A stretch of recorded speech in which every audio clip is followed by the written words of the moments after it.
description he said was, we are afflicted in every way, but not crushed. You're familiar with that, right? We're afflicted in every way, but not crushed. Perplexed, but not despairing. Perplexed can be also substituted by confused. Confused, but not despairing. Persecuted, but not forsaken. Struck down, but not destroyed. If you notice these four descriptions, afflicted, perplexed, persecuted, struck down, they vary in degrees of seriousness. Struck down would be the ultimate, the rock bottom, we shall say. So if there's anything that will happen to someone, particularly a priest, afflicted would be more or less the first level, then perplexed perhaps, because affliction is more in the emotional. Perplexed would be more mental. Persecuted would be either from within or from without, the institution to which we belong. Struck down would really be a crisis that is terrible enough that will really bring us down, or reach rock bottom. So I don't know in the United States, with that scandal of Cardinal McCarry and the recent ruling of the Pennsylvania court about sexual abuses of clergy for the past, I don't know how many years. There were like 301 or 7 priests who abuses more than 1,000 people. So now, the feeling there is there's so much sadness and anger. In fact, I received quite some messages from the Philippines expressing, after hearing all these stories that all these years. And so there was this priest who was writing, because there they really wear the clerical, no? They put the Roman collar. So that morning he was asking himself, shall I wear my Roman collar or not? Because you do not know if people look at you, they said, is he also one of them who are abusing minors and kids, you know? All this affliction, persecution that you are subjected to these days, no?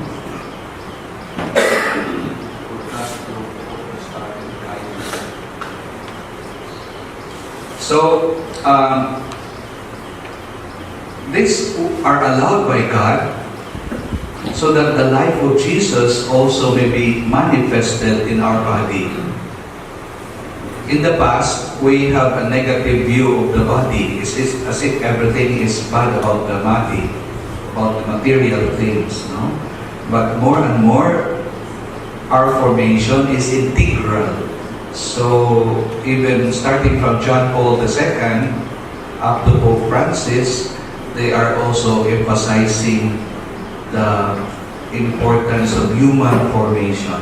That's why this earthen vessel spirituality or imagery or perspective or paradigm somehow is helpful when it comes to human formation and ongoing formation. So, as regards affliction, this refers to our emotional hurts and pains that could have started already from our mother's womb. Like when you were conceived out of wedlock, and there was so much shame and rejection when the mother was found out to be pregnant, though she is not yet married. I don't know, depending upon the culture, no? That affects already the child that is in the womb. So this description of afflicted in every way can refer to the hurts, pains that could have started in the womb of the mother, experiences of abandonment, when there was separation, when there was this adoption, or abuse, or neglect. It could be experiences of shame and guilt. There's a difference between shame and guilt. You know, a guilt is something that you feel when you did something wrong, and that is addressed once you admit the guilt. But shame is something that you feel because of what was done to you or you did also, but it is labeled on your whole person. So it is very powerful, shame over guilt. Because when you confess, the guilt is removed. But shame is not removed that fast. Because, like for example, I did something bad, I confess the bad thing I did, then the guilt disappears. But if you conclude in shame, I am bad, that takes a while to change. For one reason or the other, you were made to believe you are a bad person because of what you did. That's shame. No? And so it's more powerful. It takes some kind of professional help for some people. So anyway, let's move on. Perplexed but not despairing, it's about doubts and fears. One way or the other, we all experience some doubts in our life and fears. Some doubts and fears could be very simple, like you have fear of heights, you have fear of cockroaches or rats or darkness, no? But doubts and fears could be very powerful, like someone could have doubts about his identity, his sexual orientation, his vocation. Can be so powerful, no? Influential. Experiences of confusion and cognitive distortions. These are beliefs, conclusions about or judgments about ourselves, either wrongly or rightly described or ascribed to us. No? So for example, you are made to believe that you are worthless, that you are no good, that you're a black sheep, that you are, the source of problem for the family, for the church, etc. All these conclusions, no? Experiences of discouragements, disappointments, unrealistic expectations, even false assumptions and interpretations. Sometimes we just assume, oh, the bishop does not like me. That's why he is assigning me to this. Or he is always favoring Father so and so. Blah, blah, blah, blah, blah, blah. So you have all this dialogue. You have your favorite script depending upon your view of yourself. So if you really look at yourself as someone who is worthless, then your script is always along that line. So these are all experiences of our being earthen vessels that was described also in the Word of Life. Persecuted refers to trials and challenges in living our faith coming from our environment. So it is external. External persecution, external to the institution to which we belong, could be from outside the Catholic Church. Internal persecution could be from within the Catholic Church. So what would hurt us the most would be if the criticism or the persecution will be coming from brother priests, from your own bishop. So you hear the gossip that the bishop is telling people that you have a child or whatever, that you are a gambler or whatever.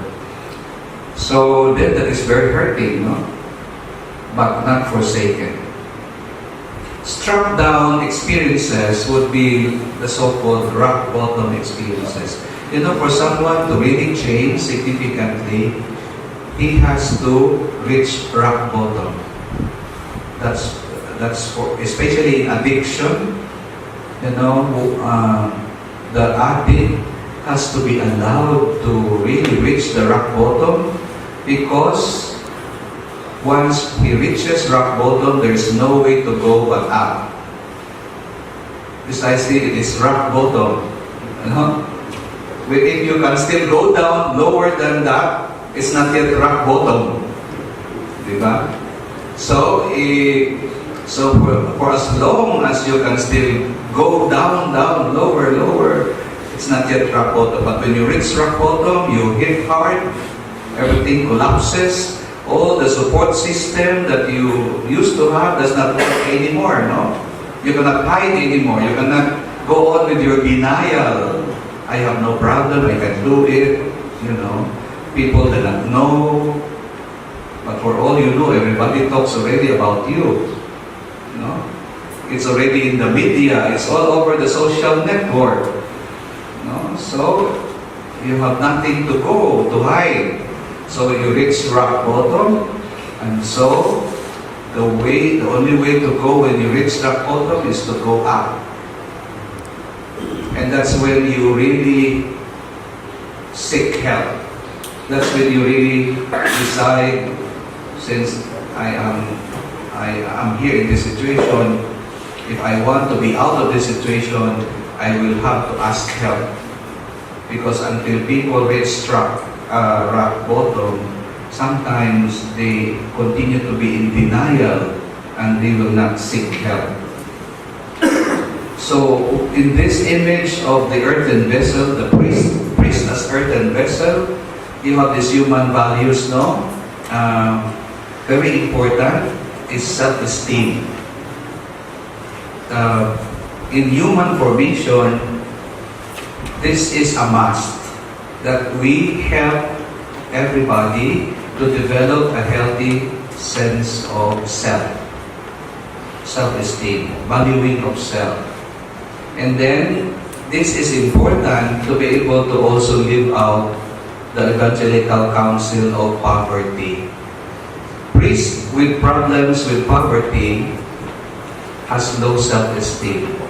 The tendency to compensate with material things is because of the lack of self-esteem. So you cover up with your toys. You know the difference between a boy from a man is the price of their toys. So it's still the same, only the price are higher when you are a man. So that's what they say. But anyway, a person who has a healthy sense of self does not need to cover up and compensate for his lack of self-esteem by having material things, big houses, big cars, property, expensive clothing, you know, signature jeans, etc. Because regardless of what you wear, you know your value as a person. You're a beloved child of God. So you can be poor in the evangelical sense. Then another important component in the earthen vessel model in the human formation is sexuality and affectivity, in the area of sexuality, which oftentimes in our own human formation, it's not addressed. Even with your spiritual director, you don't talk about this. What's going on in your mind, in yourself, in your body, in your feelings. Sometimes even as men, depending upon our culture, we're not supposed to feel or say something about how we feel. We just say what we think, but not what we feel. And sexuality and affectivity is very important if we have to live the evangelical counsel of chastity. Because chastity is that virtue that helps us to regulate self-expression in the area of our sexuality and affectivity. And then, the third important aspect in human formation is inner authority and inner freedom. In priestly life, this is the foundation, the three: self-esteem, sexuality, affectivity, inner authority or inner freedom. And that has an effect on the living out of obedience. If a person does not have inner authority or inner freedom, his obedience will be defective. It will be infantile. That's what we say. We just simply obey out of fear for compliance. It's not coming from inner freedom. So it will become, instead of a help, when you obey, supposed to be, the evangelical counsels of poverty, chastity, and obedience are guarantees for us to be able to love freely. We bind ourselves already with this promise of poverty, chastity, and obedience because we know by ourselves we are weak. We are earthen vessels. We cannot trust our capacity.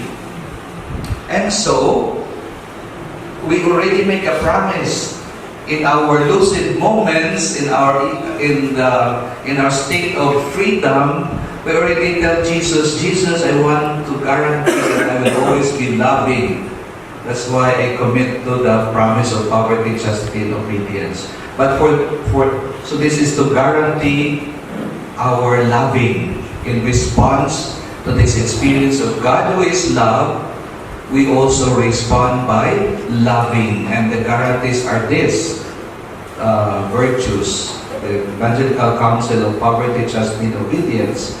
But for us to be able to live this well, we need also, from the human point of view, to have this healthy self-esteem, healthy sexuality and affectivity, inner authority and freedom.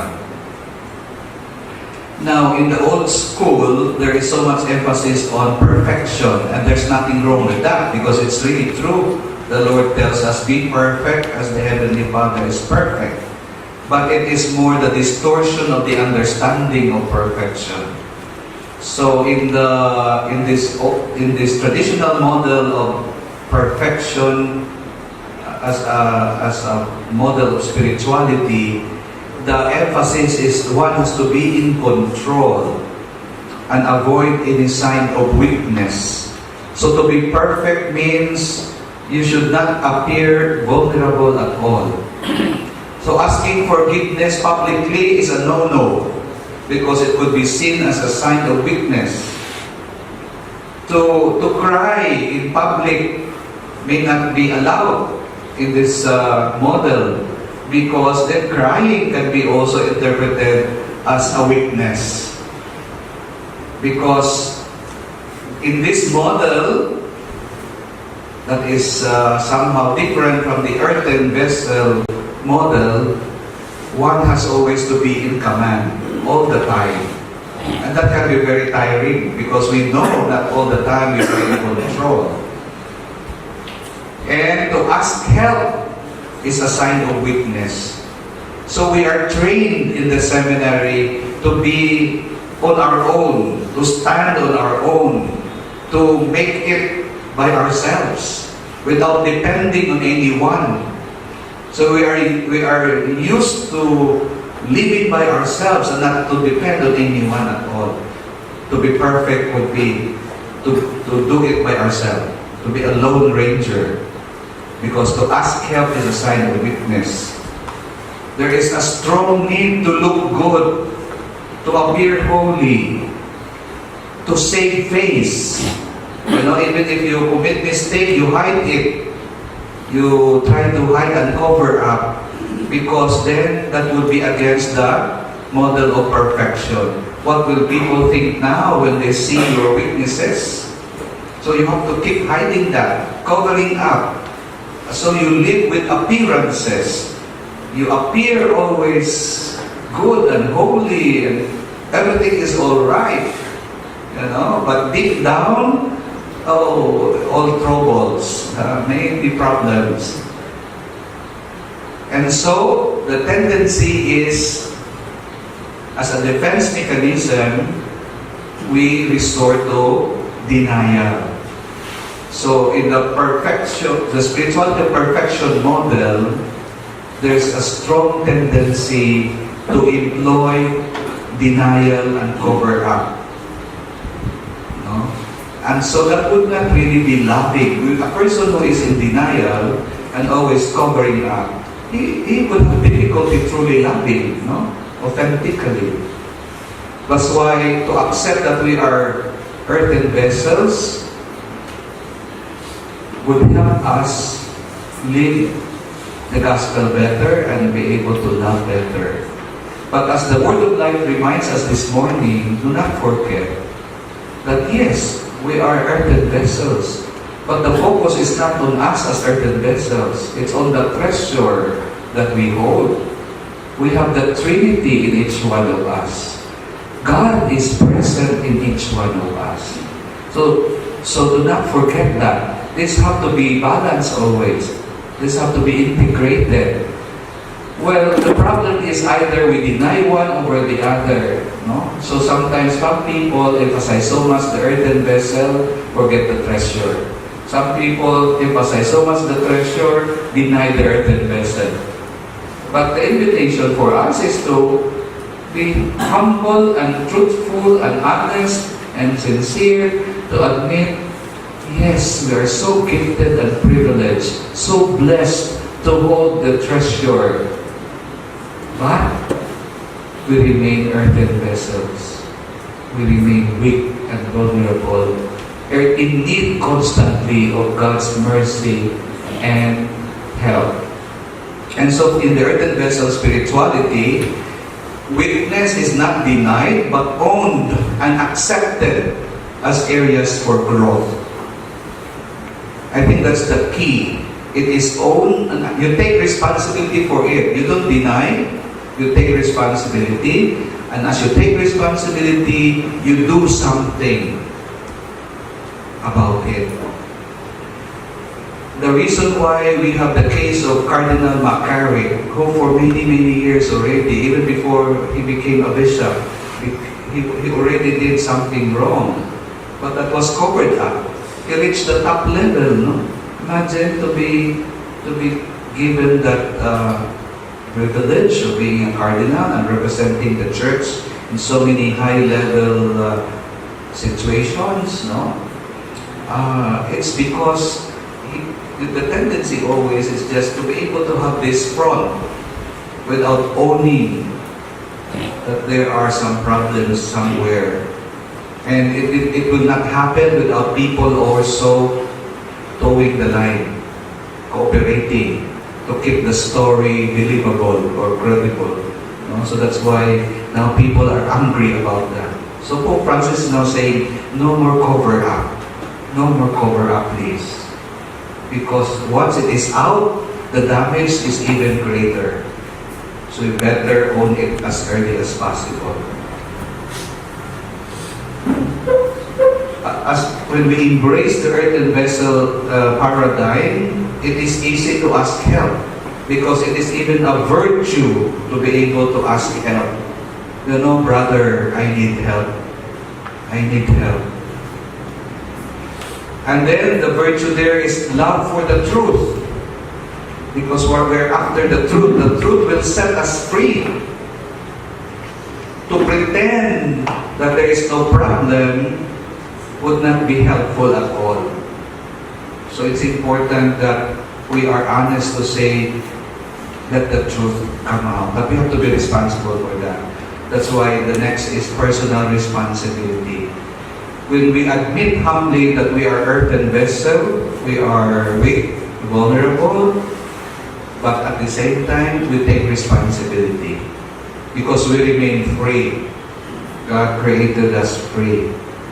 And of course, there is the value of pastoral charity. And Pope Francis will translate the first quality of pastoral charity is mercy. No? Being merciful. That's why he would always say, I am a sinner. When he was asked, can you describe who is Bergoglio, Jorge Bergoglio?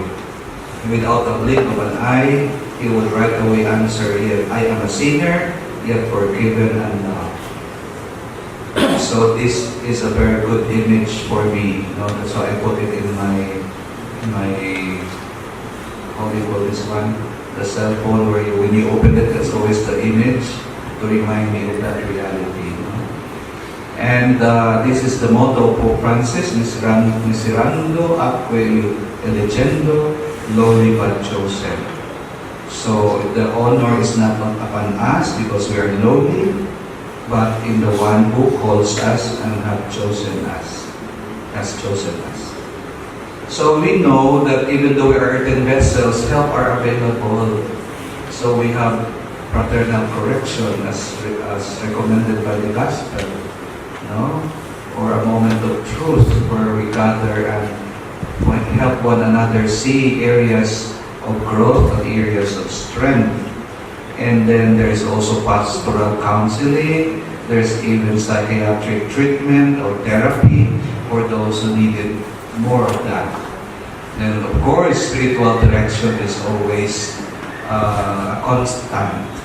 But you know, the challenge for every local church is there are not enough people who are trained with the skills for accompaniment, because pastoral counseling and spiritual direction are ways of accompaniment that require some skills, specifically listening skills, the skill to put oneself in another's shoes.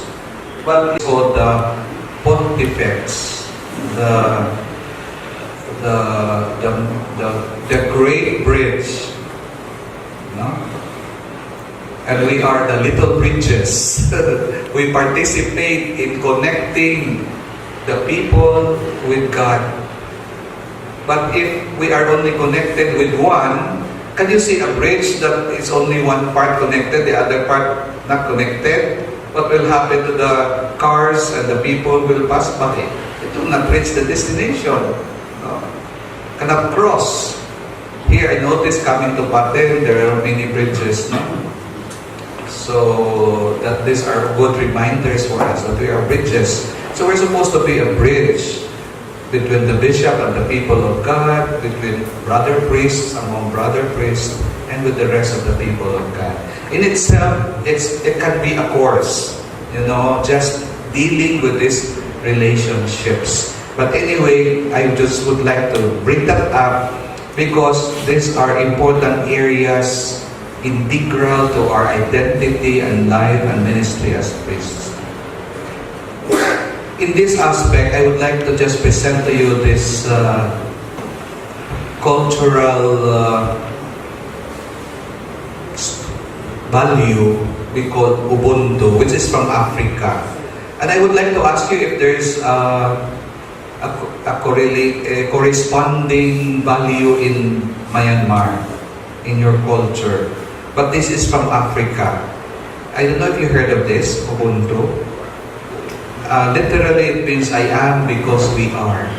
Now, it is best described with this story. An anthropologist proposed a game to children in an African tribe. He put a basket full of fruits near a tree and told the children that whoever got there first won the sweet fruits. When he told them to run, they didn't. Instead, they all took each other's hands and ran together, then sat together enjoying their treats. When the anthropologist asked them why they did that when one could have had all the fruits for himself, they said, Ubuntu, how can one of us be happy if all the other ones are sad? So Ubuntu in the Xhosa culture in Africa means I am because we are. I took this story because it can be a local version as a way of emphasizing what Jesus is asking all of us, that all may be one. No? That by this all will know that we are His disciples if we truly love one another and we are united. So that idea of I cannot see myself apart from the others, isolated from the others, but I am always connected with the community, the we. So there's a movement from the me to the we. So as priests, we are supposed to cultivate this consciousness, this awareness among our people of the we, the Ubuntu. No? I am because we are. So gone are the days that the priest are just by himself, a lone ranger. The virtue of the priest is based on how well he can survive by himself without the help of anybody. So the longer he will survive on his own without troubling or disturbing his bishop and brother priest, is a better priest. But if you are someone who will always go to the bishop and to his brother priest and say things together, ask for help, or offer help, do things collaboratively, then you are troublesome. But we know better now. We know better now. So this is a very short film, a video clip actually, just 2 minutes, that I always use to describe a vision of a church. So this I don't know if this was in Sri Lanka or in Pakistan or in India or what, but maybe you can hear the language and you can, but let's see. This is like a race among physically challenged children, and for me they represent all of us as earthen vessels, because no one of us is really perfect. No, each one of us has our own disability, incompetency. We just don't accept it. So let's see.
You recognize the place? Where is it? The characters?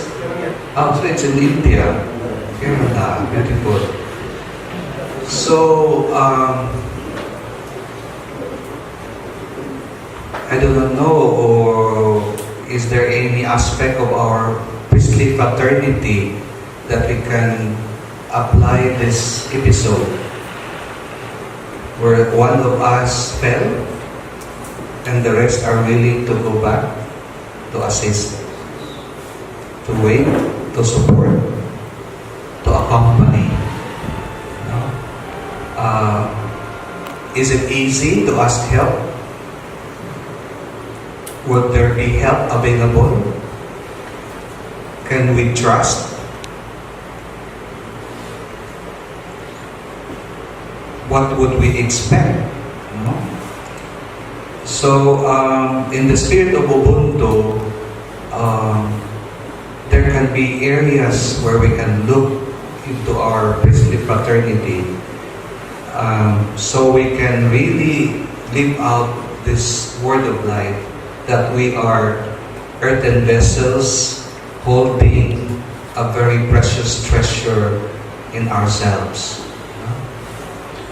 It's really still the love of God. For me, I am overwhelmed by the love of God, that He knows our weaknesses, yet our weaknesses do not stop God from still calling us, trusting us to participate in this work of redemption.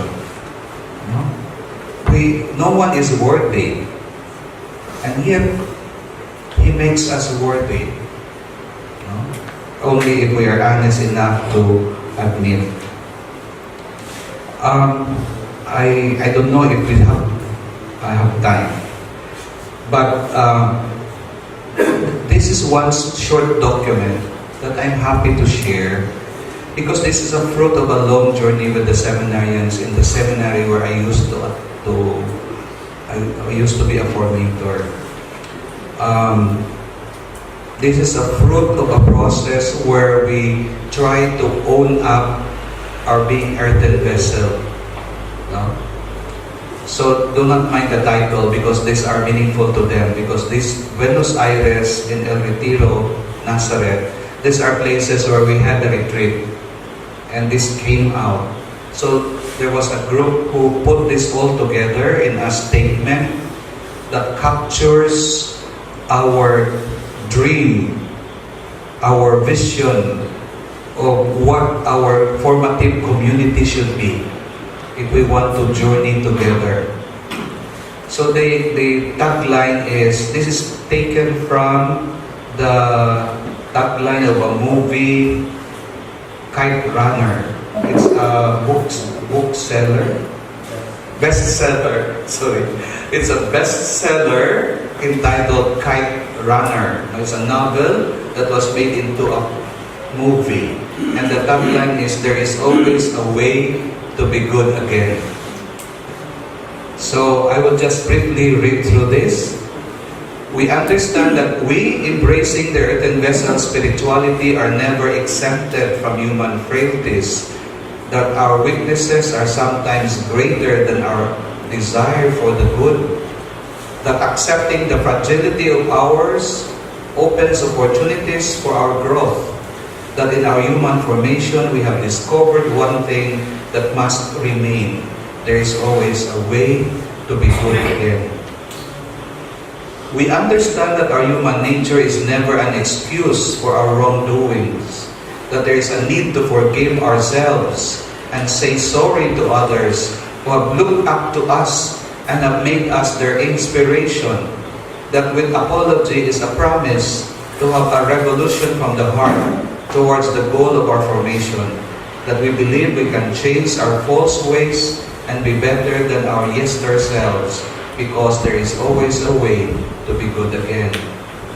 We understand that there will always be a need to examine the inner recesses of the individual, whether or not one still keeps sight of his dreams and ideals. That always there will be a call to look at our reality as a community, even to the most remote truth, that the remote truth we have within, that the elder brothers in formation will provide necessary interventions and preparations for the youngest brothers in formation to engage with the realities of the community and invite them to be part of the inspiration and solution, that we will never get weary to always renew and restore our engraved identity as seminarians, knowing that there is always a way to be good again. We understand that we should be persistent in correcting our brothers and allow them to be man enough to liberate themselves from their weaknesses, that we shall not tolerate any wrong act, much more imitate them even to the extent of our alienation, that we shall hold ourselves accountable before the faithful, the hierarchy, and before God, if our brothers become a problem in society and in the church someday. That with compassionate approach we shall rebuke our brothers in order to preserve the good in them and to protect their vocation. That we shall move forward together, always reminding each other that there is always a way to be good again. We understand that we at times must be more than willing to accept painful criticisms, knowing that this will be meaningful and formative for us later on in formation. That we shall have the courage to seek help and shall never use the mistakes of our brothers to deprive them of their duty to correct us. Then we shall never hold for long if there be misunderstandings between and among our brothers, that we shall never forget to say thank you to our brothers who have tried and still trying their own way to make us better seminarians. That we shall always remember in our prayers our brothers who have always believed that for us there is always a way to be good again. We understand that we have to prayerfully strive to be a part of the hope of the diocese, that we must be worthy enough of the trust given us, that we have the duty to keep each other's ideals and take good care of each other's dreams, that we have the responsibility to bring our brothers back to God's grace, that we are liable to guard and safekeep our core values, that the fulfillment of our vocation is not only when we become priests, but that we also have brought our brothers into the holy priesthood of Christ, who for all times offer us the way to be good again. And perhaps the day can come that the future community of the Sacred Heart Seminary, we are also in Sacred Heart Seminary here, no? Will be proud to say that they have become better than us. Mind you, beloved brothers, we will be prouder to say that. So when the day comes, do give us the honor to say, you have become better than us. Let's move forward and persevere, brothers. So this was in 2008, 10 years ago. I shared this precisely because of what's going on now in the church. You know, these things are happening simply because some of the things that should have been done in seminary formation were not addressed. So those of us who are in seminary formation have a very great responsibility, no? But also, there were only 3 vicars for the clergy present now. The vicars for the clergy, those who are in charge of the ongoing formation of priests, really have also an equally important responsibility to accompany continuously our priests after ordination. And so I hope this renewal course that we are having now is a start to respond to this important need in the church that is supposed to be more preventive than therapeutic. Before problems arise, we already intervene. We don't wait for the problems to come. No? So, earthen vessel. Now, just briefly, 6 principles, just to remind us, because we know this already. Our priesthood is permanent. The priestly character is there. You are a priest forever. No return, no exchange. That's for life in the order of Melchizedek. And then this character enables us to act in persona Christi, in the person of Christ. So we make visible Christ. But at the same time, it gives us the power to act in persona ecclesiae. That's why you may be only one person, but remember, you represent the institution, the community. So we are bigger. That's why whatever we do will always involve the rest. No? And then the priestly presence, how important it is that wherever we go, people feel this priestly presence. And that they know we are priests. That's why if they need our services, they can approach us.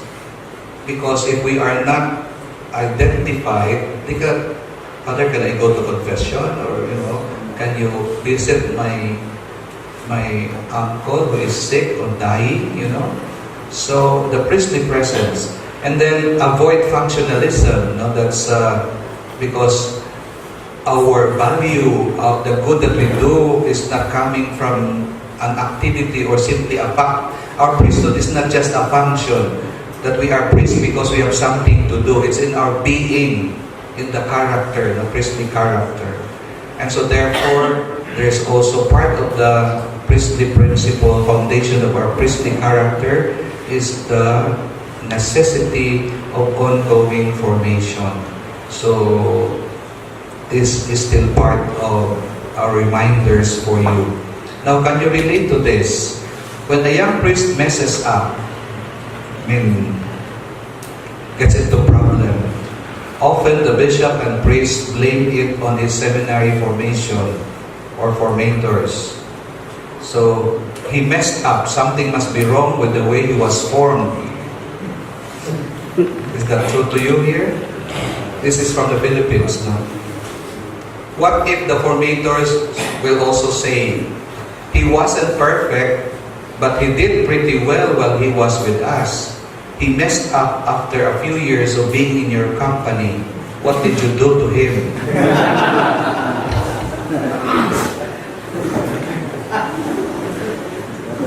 So it's also possible that when he was ordained, he was really raring and with all the idealism, but when a few months assigned and being part of the Presbyterium, he is influenced. He became that one. No? So rather than putting the blame on one over the other, we really have to do is together. I am because we are. So we really have to look at the we together. What's in the seminary, in the initial formation, what's in the ongoing formation in the Presbyterium. So, priestly ordination is commonly understood as the end of priestly formation. Henceforth, priests are on a self-help mode after ordination. If that is true to you, then that's bad. It's sad. Don't ever remain in a self-help mode. Because God did not plan it that way. We are supposed to be a family. We're supposed to be building a home together with God's people.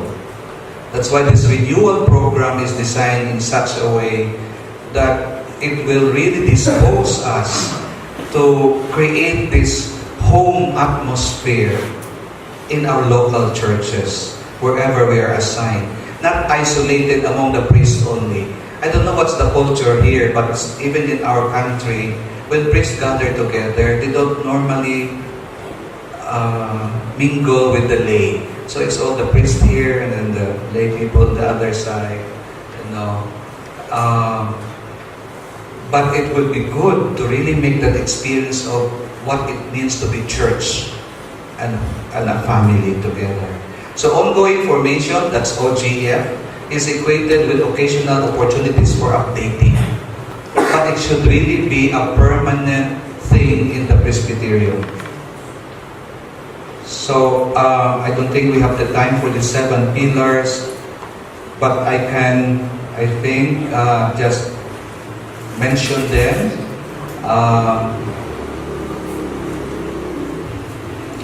The first pillar, which is very common sense, no, from Pope Francis, is the strength of a priest depends on his relationship with Christ. That's a given. That should not be taken for granted. No? That's really core. So that's why he has this important point. No? At night, how does your day end?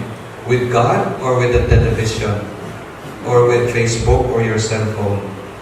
At the heart of any priest's ministry must be a living relationship with Christ. And then, number 2, just as he must be close to Christ, so the priest must be close to the people he serves. So we are not monks, we are not hermits. So if we are close to Christ, the other end should be close to the people we serve. The smell of the sheep, go out to meet the people, no? And then, number 3,